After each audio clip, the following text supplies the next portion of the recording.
So it's really difficult to clean the inside of a radiator and get rid of all of the gunk that's sitting on these inside bits. Even if you use the vacuum cleaner underneath, it doesn't always suck up all of this stuff. So one really good way is to use this brush.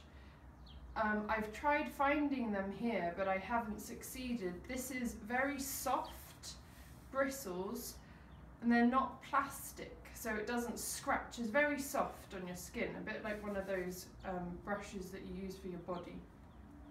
And the way that we use this is called a goupillon in French, it's a French brush, is we insert it inside, and all of these bristles are going to open either side of where I'm pushing it, and it's just pushing in and out and going up and down like this, and you'll see it gets rid of all the dust, and then concentrating on that horizontal bar, I'm just going to push in all directions. And at the moment the radiator's dry and this brush is dry, I'm not using any liquid, just acting like a vacuum cleaner and rotating, and we're going to be systematic and go on each of these up and down.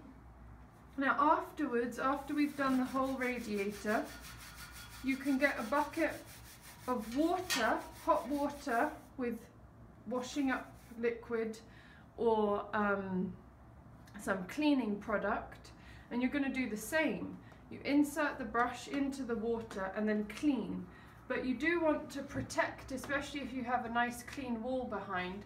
So you put plastic, fix it to the wall, and try and protect the floor. We're going to be sanding the floor, so it's not too important, but you don't want any water to sit for a long time on the floor. So you can then clean it, and it's the same if you want to use paint. You put a bit of paint into a bucket, so it's nice and dusty. So if you want to paint the the radiator rather, it would be the same. Put some paint in a bucket, make sure that this is nice and clean, so you don't want any of this dust sitting on the brush. I have one for painting and one for dusting.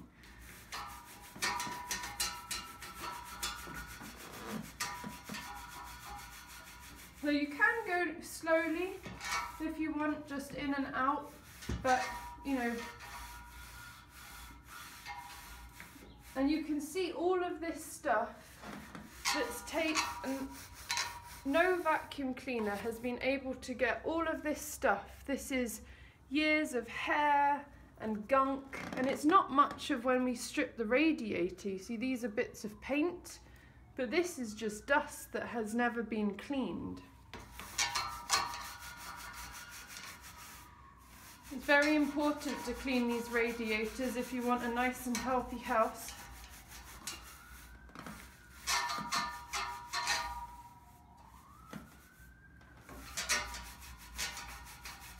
And you can see how soft these bristles are. You see them just easily, not scratching, just nice, and they're just like a paintbrush. You can rotate. It's a great brush.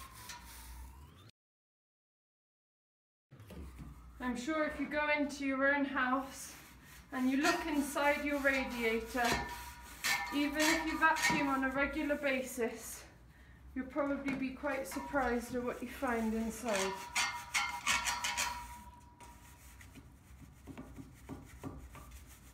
And you can do the underside too. But it's mainly inside that you can't get.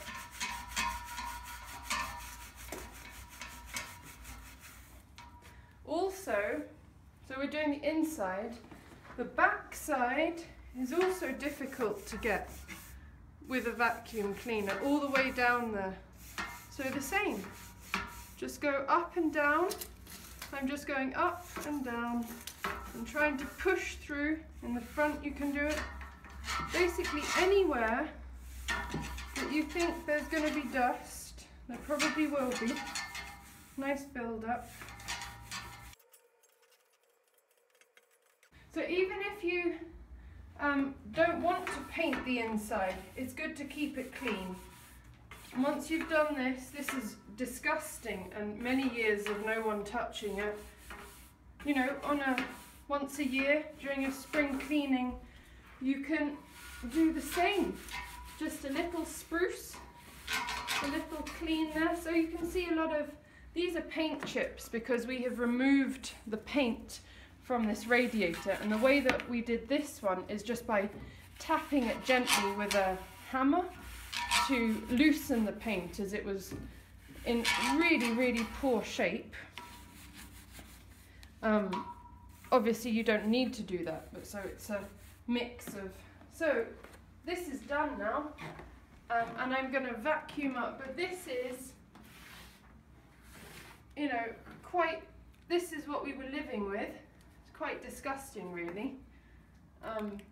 Years of some hair and gunk, but all of that's going to be out now.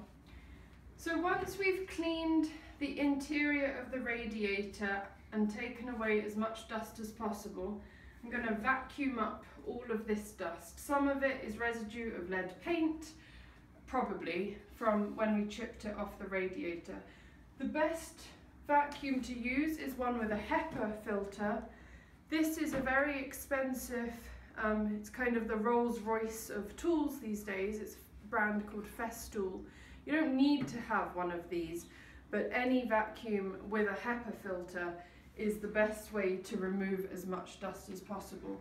And it's worth noting that the reason that I'm cleaning it and doing all of this here is because I don't want to remove the radiator. You know, you can get a plumber to take the whole radiator out and then you can get it sandblasted or cleaned. But if you just want to have a nice healthy interior with the original radiator, this is a way that anyone can do it. So I'm going to turn this on.